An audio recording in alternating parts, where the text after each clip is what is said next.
Good morning, everyone. Today we have the Assiniboine Community Committee meeting. Today is Monday, April 27th of 2025. I would be Councillor Dobson. I will be the chair today. Councillor Duncan is away, and we have with us Councillor Lukes. From our public service, we have several members here, and at this point, I would like a motion to accept the minutes of the previous meeting. Give you a motion. All those in favor? Aye. Motion's carried. I would like to read the land and water acknowledgement that we are in Treaty 1 territory, the home and traditional lands of the Anishinaabe, Innu, and Dakota peoples, and in the national homeland of the Red River Métis. Our drinking water comes from Shoal Lake 40 First Nation in Treaty 3 territory.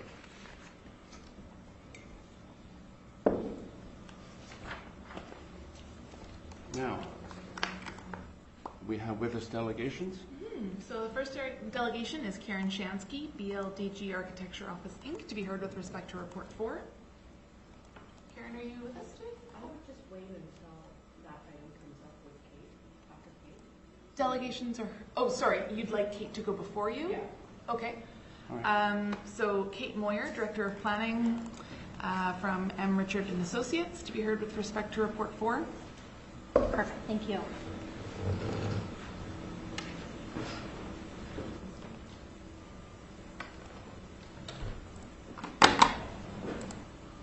Okay, Okay, there we go. perfect. Let's see if I can close that off. Okay, thank you Hey, so much. yeah. My name is, Sorry, I'm so sorry, councillors. I think we're going to need to take a brief recess. Josh, are you there? Yes, I am. Yeah, I'm gonna You know. switch this over in just 1 second. Okay. Do you need a recess? Just for like 30 seconds. Okay, thank you, sorry. Technical Sorry. difficulties. Yeah. That's okay. Yeah, we'll right back up. Okay, we're back. We have with us delegations, and go ahead. okay, thank you so much. My name is Kate Moyer. I'm the Director of Planning with M. Richard and Associates. And we're here today on behalf of Towers Realty for 914 and 980 St. Jane Street for the plan approval. So the site is on the corner of St. James and St. Matthews, and we're here for the plan approval for the 8-story mixed-use residential and the freestanding commercial/restaurant building on the 3.75 acre parcel of land. And this property already has the sidewalk, the full municipal services, and nearby transit. The residential mixed-use building is 8-story with 4 commercial units on the main floor and 105 residential units on floors 2 to 8.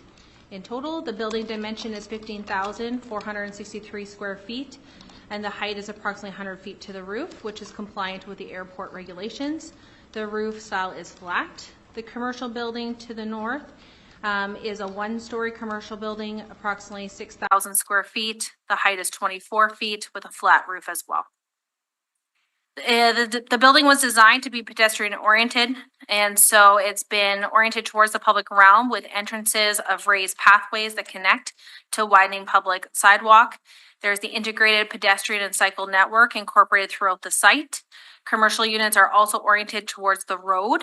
There's a narrow width parking area wrapped around to encourage slower driving and allow safer traverse into the building for tenants, visitors, and customers. And there's large landscape areas with 50 plus new trees to enhance the street edge liveliness. Oh, sorry. Just while you're on that one, when you're saying raised sidewalk, is that, see the sidewalk off the street there coming in? Is that raised like right through the front door? Is that what you're saying? Yeah, it's like we can get to that as well, but I believe there's like a gradient. Oh, no. Here I thought I was. No, so you've got to go back to this. Oh, thank you so much. Yeah, you're welcome. Okay, perfect. Thank you. Okay. The commercial patio, so on the main floor of the residential building, part of the 9,300 square foot commercial retail space on the ground floor has that commercial patio with commercial frontage, helping liven and create a more visually appealing street edge along St. Matthews. And the patio is set back appropriately to allow patrons to enjoy the space without the heavy traffic noise. The quality streetscape experience, planted trees 49, Planted shrubs, 253, with additional landscaping and use of greenery to liven the surrounding walking areas and contribute to a vibrant streetscape, a more pleasant walking experience to attract, to be more attractive for pedestrians and encourage the use of slow mobility, with also lower heat island effect, and also shade for pedestrians. And so this is the kind of showing the landscape plan from a bird's eye view with those trees along the edge and shrubbery throughout the site.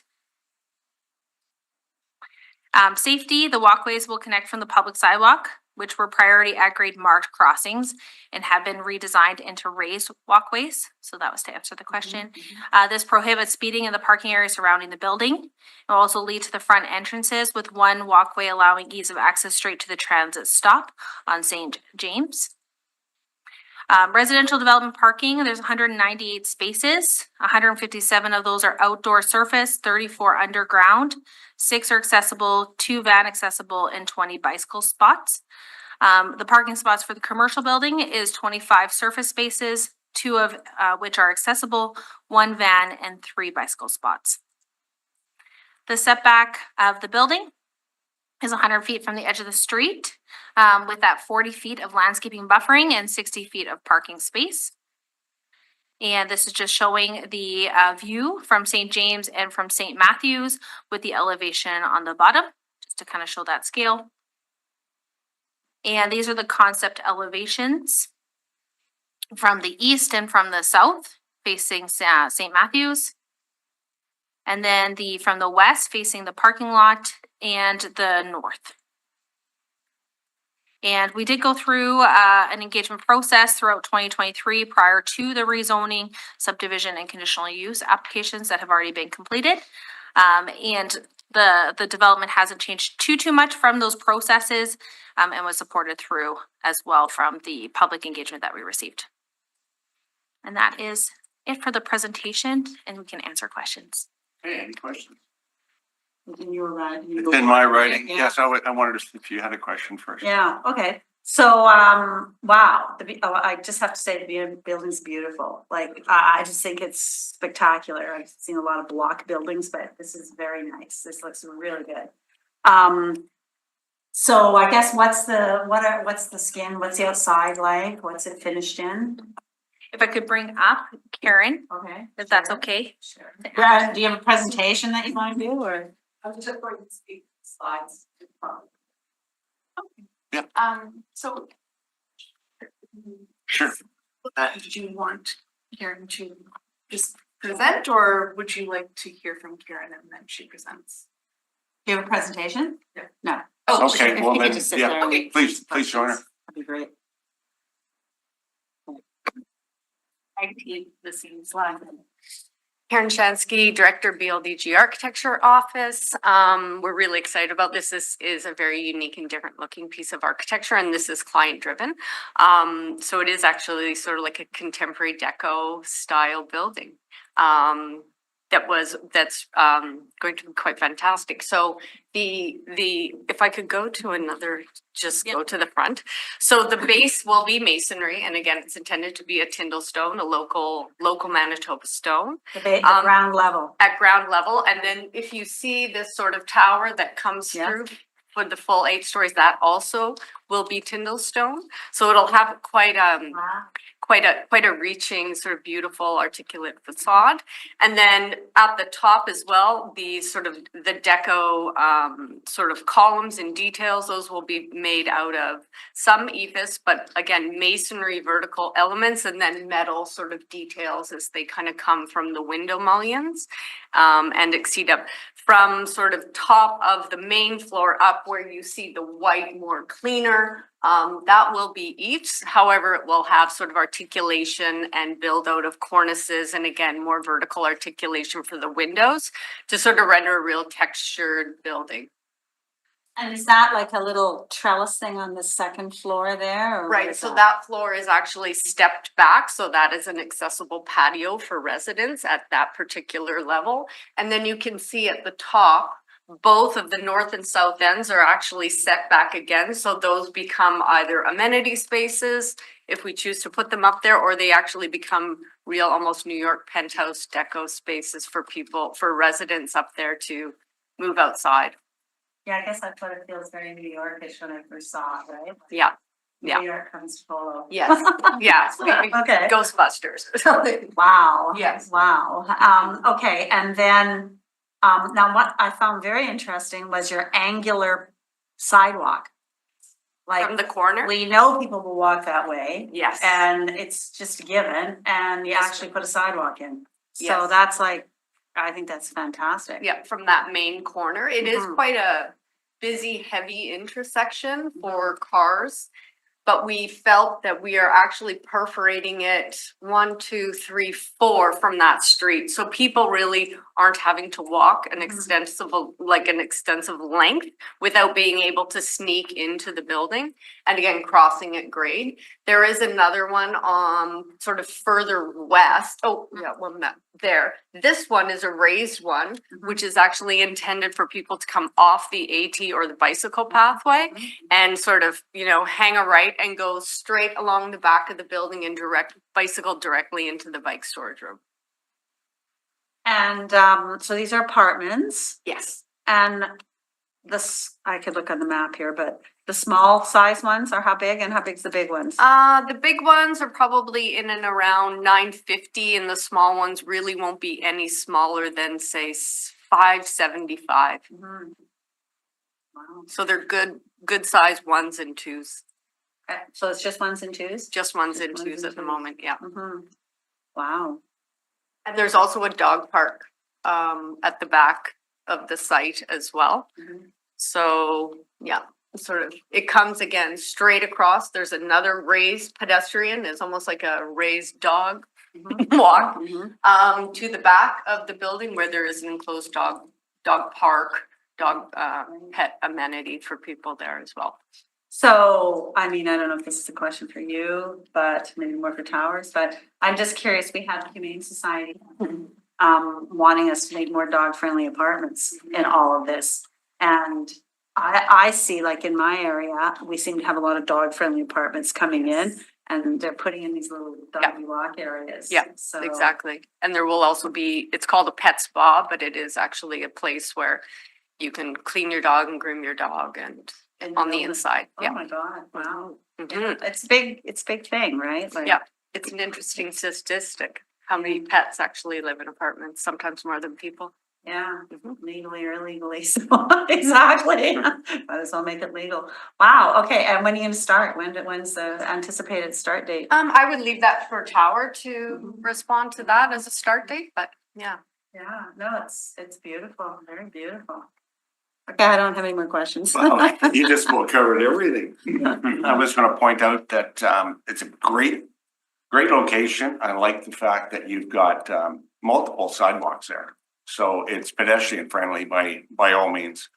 I really was surprised when I saw the shrubs way up on the top. Yeah. So you could possibly have a patio up there. Yes, That is something else. yeah, it should be.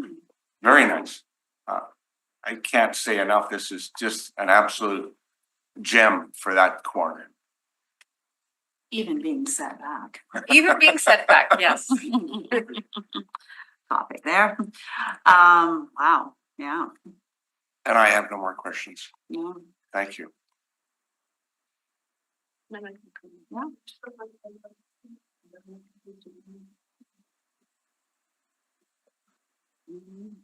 Very beautiful.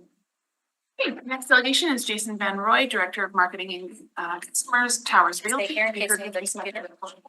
Okay, Jason can speak too. Just in case he needs the PowerPoint. Yeah. Sure. Thank you. Jason Van Roy, Director of Marketing at Towers Realty Group. Just to speak to Councillor Luke's earlier statement about pets, all of our new buildings are always pet friendly.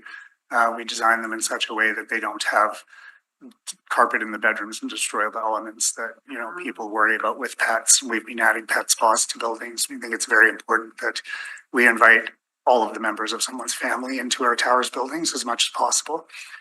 So the dog park in the back is an excellent addition. Mhm. It'll be our first dog park on site, which we're proud of. And we're also very proud of the design. The owners actually wanted to nod to the Manitoba sort of deco period, like the archives building downtown, Mhm. to bring something new to the area. And I think that BLDG did an excellent job with that. Happy to answer any other questions about the development. I have one question. Go ahead. So, and maybe this is a planner question, but we'll get your take on it first. So you've got a parking ratio of 1.35. This is a highly serviced transit area, right? Lots of transit. Yeah. How come you didn't ask for a lower parking ratio? We do have commercial on the main floor, so the higher Right. parking ratio does allow us to have a little bit of extra visitor parking for our residents. It's a large building, and for the commercial overflow if required down the road.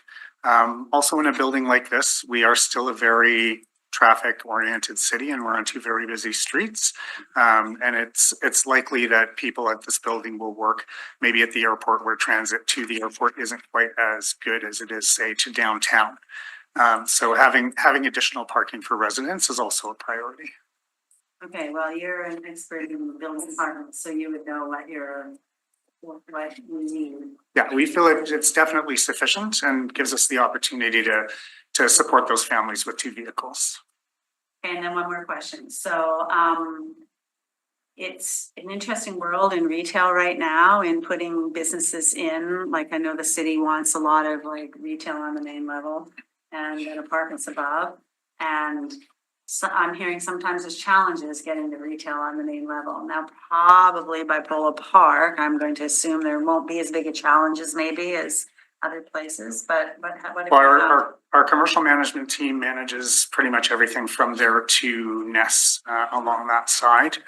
They have great relationships with the commercial realtors that we work with, and we've managed to consistently keep all of those properties flowing with good tenants and profitable for their owners. So I think that we wouldn't have necessarily a problem filling these spaces as well.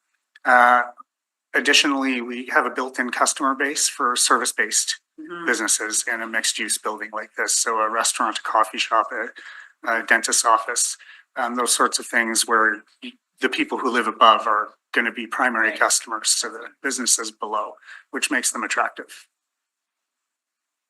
Wow, well, I know it costs more to do the beautiful facades on the outside, like it does add up, right? But it's such a great location that I think it'll be really appreciated by many people. So whoever's funding this, thank you very much for making a beautiful We agree. building. Yeah.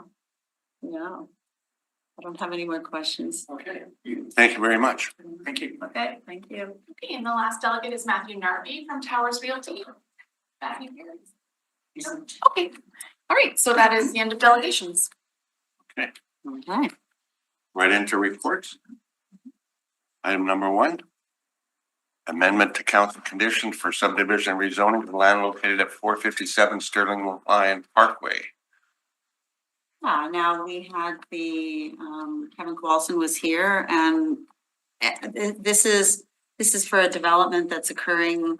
This is the removal of a couple sidewalks that are occurring, which sounds strange to be removing sidewalks on the north side of Sterling Lion, but we've got a big network on the south side. You may remember that whole scenario. So I'm supportive of this. I know Councillor Duncan was supportive of this. And this is in his ward. So I'll make a motion to receive the public services recommendations. Okay, all those in favor? Okay, aye. Aye, motion's carried. Item number 2, non-conforming approach, 246 Willow Creek Road. Mhm. I don't know, you want to say anything about this? No, this is a application that goes to Public Works. They're supportive, recommending approval. The Urban Planning Division, where Yasmin and myself work, we reviewed it as well, and we have no concerns, and so we concur with Public Works in supporting this non-conforming approach here. Yeah, I mean, they're on a pie lot. It's kind of an odd sort of on the corner on a pie lot, kind of interesting. This is in my ward, so I'm supportive, I'm familiar with this, so I'll make a motion to accept the public services recommendation. Hey.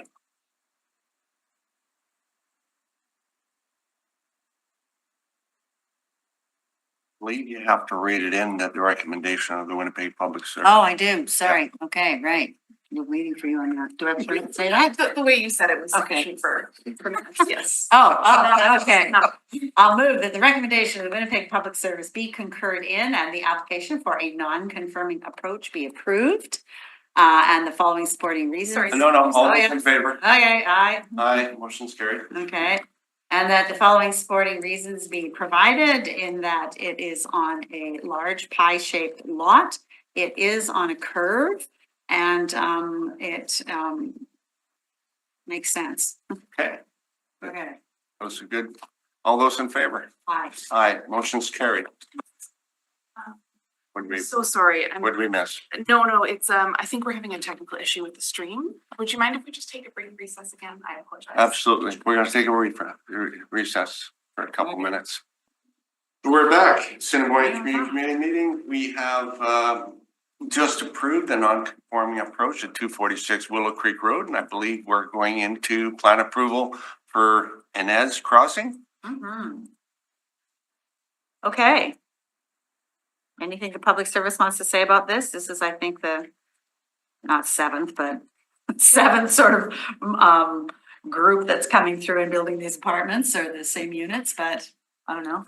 Yeah, so this plan approval is required as per zoning agreement, DAS that 43 in 2019. They are proposing 6 ground oriented 2-story, 22 units, multi-family housing. 2 of the buildings are 3-unit townhouses and 4 are 4-unit townhouses.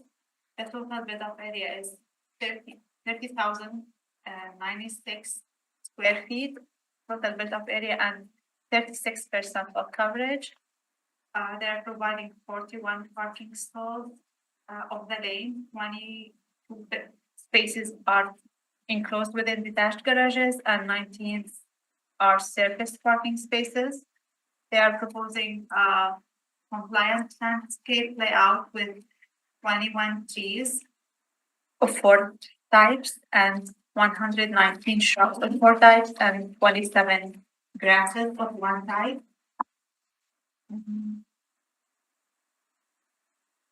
Yeah, the property is has an access to a complete track lane, access from Bracken Gate and Albert Road.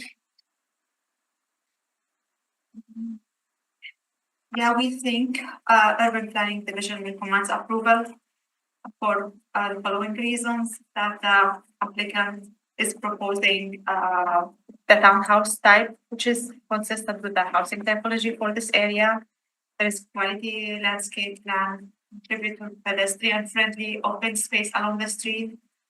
And the site plan is compliant, it has compliant landscape layout. The parking areas are concealed from street views and incorporated into the rear of the building in parking pads and detached garages. The buildings incorporate a quality design, facade design with varying articulations and combination of cladding materials and colors, which help enhance the overall of the street edge along Inez Crossing. Same facade materials and articulation of the front facade facing Inez Crossing are also used on the facade facing the flanking streets on Bracken Gate and Albert Road. The proposed density complies with the medium density requirements for the site as per Waverly West B secondary plan. And there are no conditions under the 2019 DAS that zoning agreement restricting yards, height, side yards, rear yard, and height is compliant with the RMFS zoning bylaw requirements. Yeah, and so that proposal incorporates a high quality design and the plans align with the complete community's directions, strategies, policies for recent communities and the Waverly West neighborhood flat, secondary flat. Okay, so what's the parking ratio that you have there? So, one. So for this one, the parking ratio does not apply because this is not common parking space, I believe. So how many parking spot, how many units are there and how many parking spots are there? Yeah. That would still be a ratio, wouldn't it? Yeah.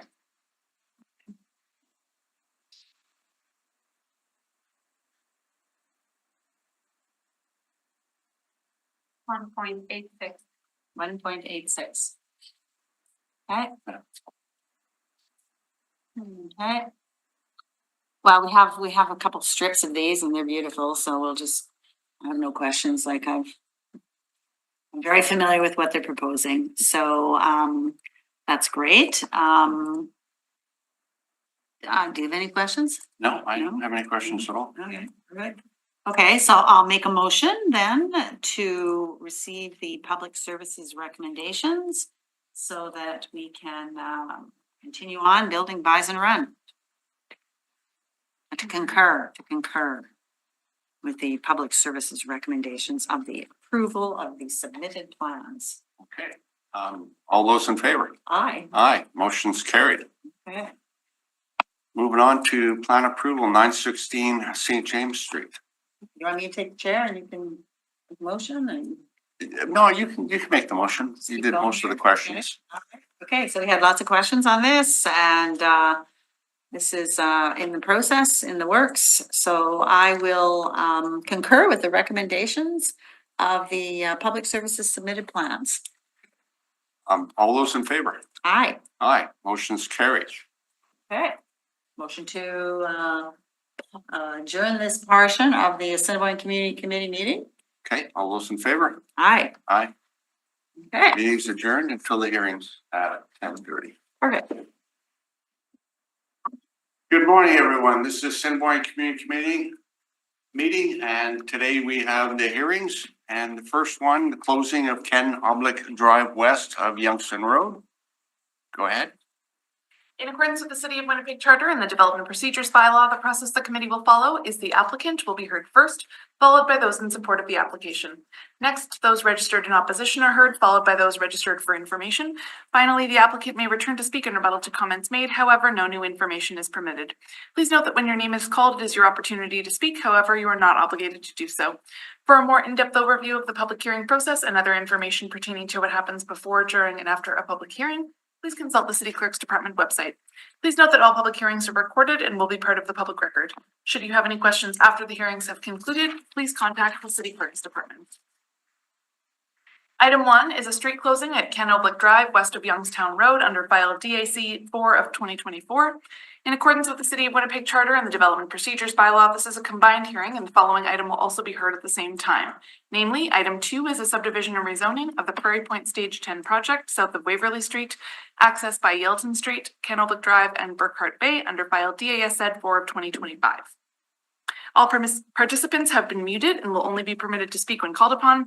Once you've been heard, you can either remain in the Zoom meeting or leave and continue to watch live via the city's YouTube channel. If any Zoom participants are currently watching the live meeting on YouTube, please mute the YouTube audio now. The committee would like a brief overview from the planner. Sure, thank you. So the subject site is in the Waverly West Ward, south of Waverly Street and west of Youngstown Road in the Prairie Point neighborhood of Waverly West. For additional context, help you orient the location, the site also abuts the perimeter highway along the south of the site. The site itself is approximately 22 acres in size. Currently, it's undeveloped land that is made up of lots that are zoned RMFM, residential multifamily medium, as well as PR1 or public reserve land and public rights of way for future streets.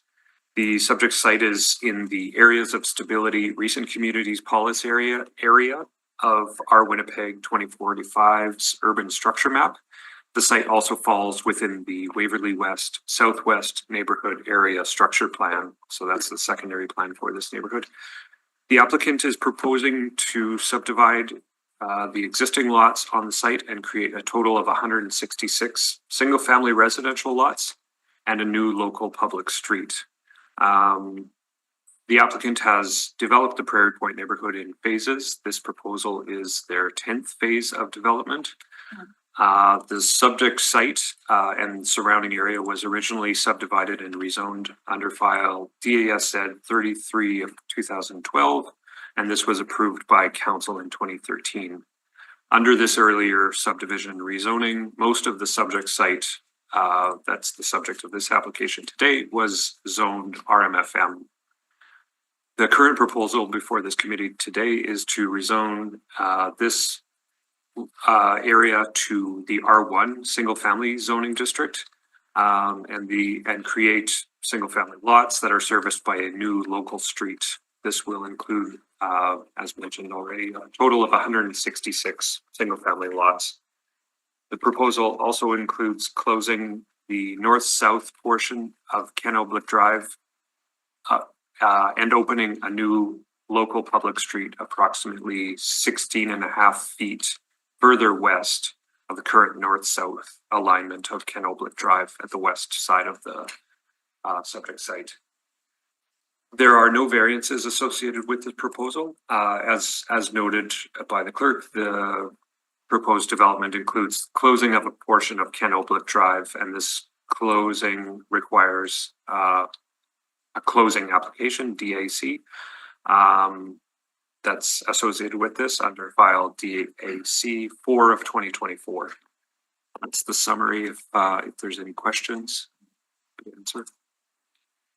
Okay, so just to recap, it was already zoned. It was already zoned, and now they're rezoning it. And they have to pay the 10% on the rezoning again? No, that my understanding is that's all been collected. We have a standard set of recommendations in the recommendations section at the beginning of the report that I believe that it references Number 3 says that in lieu of the land dedication, they shall provide a cash payment. Yeah, but they don't need to. My understanding is that's already paid. That's already done. It's just this condition is in there as a standard, but it's as it says, it's to the satisfaction of the director. So what they've paid already would be taken into consideration. My understanding is they don't need to pay anything more. It's just Put it in there. it's I'm happy because I see that they're going to pay again. They're shaking their head saying they're not. So I don't get why we put it in there. It's in every report. I know. Yeah, it's just it's there as a standard, but it doesn't mean that we're actually seeking it in this case because they've paid all. Sure, I know. It seems sort of not good that it's in there. It says that. It gives me the impression that they are, but okay. Okay. No, I don't have any questions of the public service. I'll wait till the proponent comes up. No, I have no questions. So first we'll hear from the applicant, Sean Gallagher, in support of the application. Sean's with us in the gallery today. Plug it on driving. Oh, sure. Sorry, are you presenting together? Okay, and your name was? Okay. Yeah, he's registered. Yeah. Now, Sean provided a presentation. Is it? It's circulated. It's, Oh. yeah. Oh. Sorry.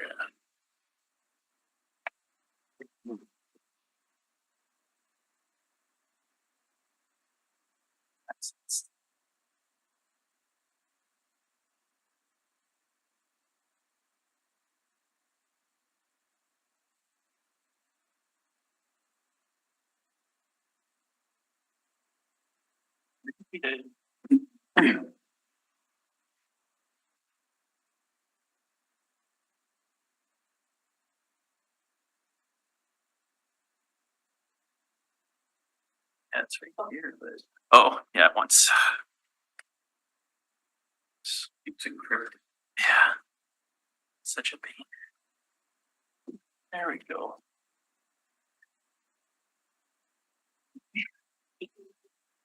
Okay, It's ready, you'll need to go back to Zoom and show the screen. okay. The green bottom there.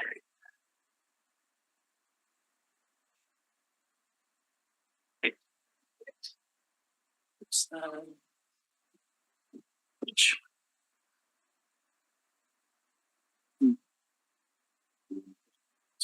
you know, Hello, thank you. Mike Carruthers with Ladco. Sean Gallagher as well with Ladco. Thank you very much for this opportunity to present here, Stage 10 Prairie Point. Rob's given a pretty good summary of what we're here to talk about. We look at this as kind of more like housekeeping than anything. It's already been subdivided and rezoned under DAS Z 33 of 12. But we are making some changes, and you see here in this photo, we've identified this is Prairie Point today, last fall, and the area in question is in the white up in the top corner highlighted. Excellent. Oops. And oh, pardon me. Yeah. There we go. Okay, so highlighted. Prairie Point Stage 10, the south portion was zoned RMF medium.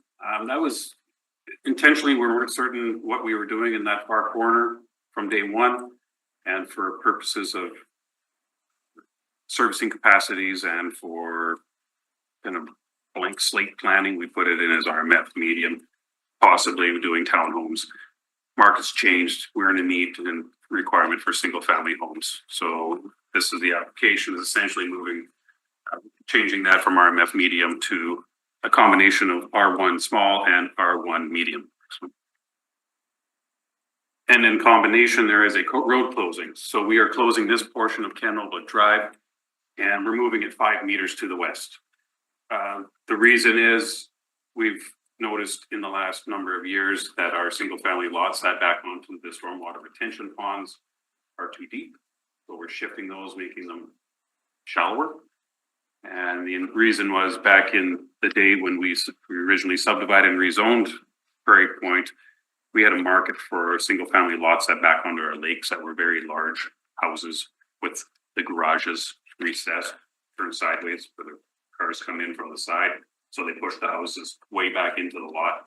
Today, we don't have that market. So we've amended this to make the lots not as deep. But what that does is it pushes everything further towards the lake. It's kind of complicated, but basically we're just moving the road so that we can save some room, not have such deep lots. And this shows what we're closing and what we're opening. So essentially we just moved the road to the west, and we're building a road south through the multifamily lands. And we also had to close a small little piece of park, which is identified in that little red triangle. And to compensate for that, we're opening a little bit more park north of it. So we've closed a little park, opened a little park. No net change. And the reason for that is so that there's to reduce the complexities and complications of removing park. So we're not really changing the park area. Yes. And finally, showing what the actual subdivision will look like. Is creating 143 standard R1 medium single family lots and 23 R1 small lots. In there are about, I think we have 18 that are 28 feet wide, and the rest are 34 and 36 feet wide. So the pink are, how wide are the pink? Those, their range of 30, how many? There's 5 34-foot wide lots, 5 32s, and then 13 28-foot wide lots. So it's a mixture of 34s, 32s, and 28s. So the 28-foot lots, it's a new product that we're building. We've done it a few times in the last couple stages. 28-foot wide lots with front drive, single car garage. So it provides a little different market, and we just throw a few of them in for our builders that like to do the product. And it's instead of a duplex, it's basically one of our duplex lots, separated by 8 feet. And I think that's about it. It's, if there's any questions. Okay, show us your next slide. What do you have? Oh, that's just showing the, Right. showing them with the parking. Okay, So with our small 28-foot lots, which are with the blue driveways, right, we actually get wider. This is what Public Works would like to see, is the width in between the driveways for snow storage and parking. So there's actually more room in between the 28-foot driveways than there is standard driveways. And it's because the driveways themselves are only equivalent to a one-car garage, so 10-foot wide driveways. so when you say that the market isn't looking for townhouses, like. Well, I'm not saying that. It's just, we've got houses. We still have townhouses in our other stages, so we just don't need it right now. Right. Sorry, we do have, so we have a supply in the last application we were here for 8.8. We brought on townhomes and duplexes in Prairie Point 8 about this time last year. Okay, can we go back to the first, the aerial view? Sure. This one? Yeah. Yeah. So those two ponds over there, by doing this, when you do that next phase, the ponds won't be or the houses won't be as deep backing onto the ponds. With this phase, so yeah, so it's a similar, should have brought my pointer. See these lots here? Yeah. We're doing the same thing as these. These Yeah. lots here is where we learned that we have too much space between the house And the pond.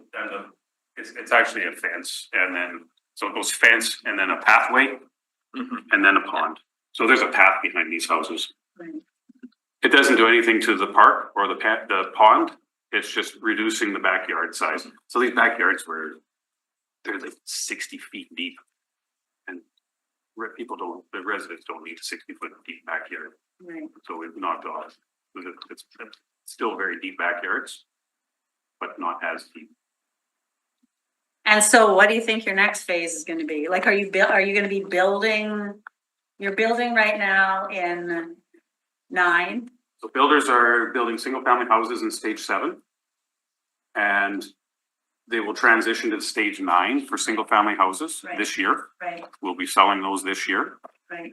And then, so stage 10 the builders will be building there next year. So you do roads and stuff this year in 10? We'll either this year or part of this year, next year.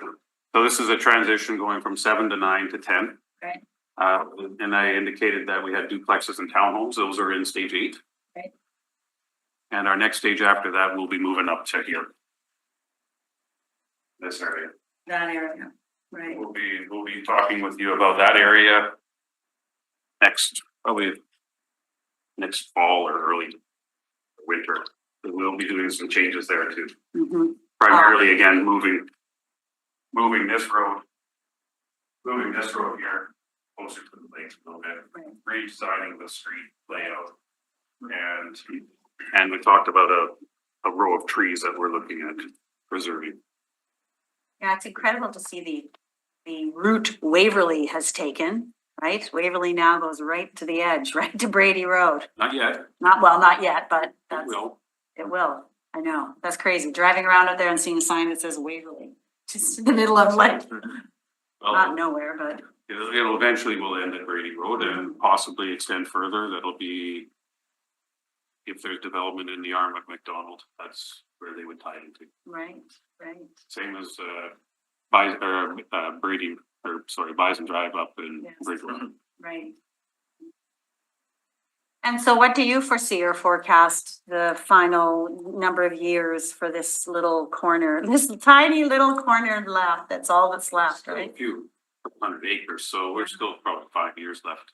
5 years. left. 5 years left of approval. Yeah, Probably like 8 years left of house building. yeah. Wow. So no 10%, I guess that was sort of a little high on my morning here, but. Usually it's the one item that I always come in and Yes. has to have changed because it's always in all the agreements. Yes, And I guess I'm a bit more comfortable now that I don't bring it up. Because Okay. I always have to make the point that we already have dedicated you've already paid our for it. 8% and we're developing the parks and Yes. we're doing a pretty good job on these parks. They're nice. Like, you've seen the plans for them. we're putting a lot of energy into designing them. And so I usually will ask to have it removed. And sometimes it does, sometimes it doesn't, but we do have, I often question why it's in here too. I know it's a boilerplate and that's the answer. It's part of their approval process or the report rating process, but I'm satisfied that it won't be because the development agreement parameters indicate that only one time. And then just to highlight, access into stage 10.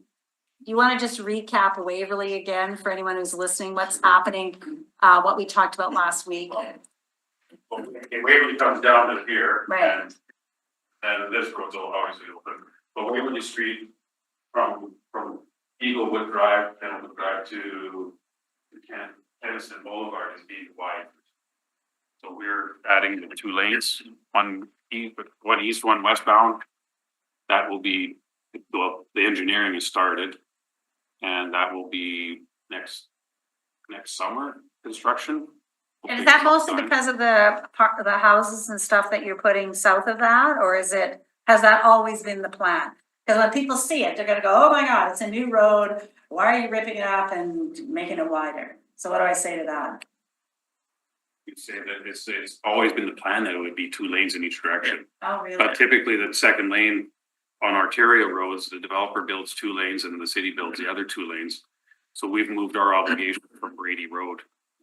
So that was under the last application, we did a plan amendment or a development agreement amendment, moving the obligation for 1 lane of Brady Road from Brady Road to Waverly Street. So it's something that will actually be used, whereas Brady Road is.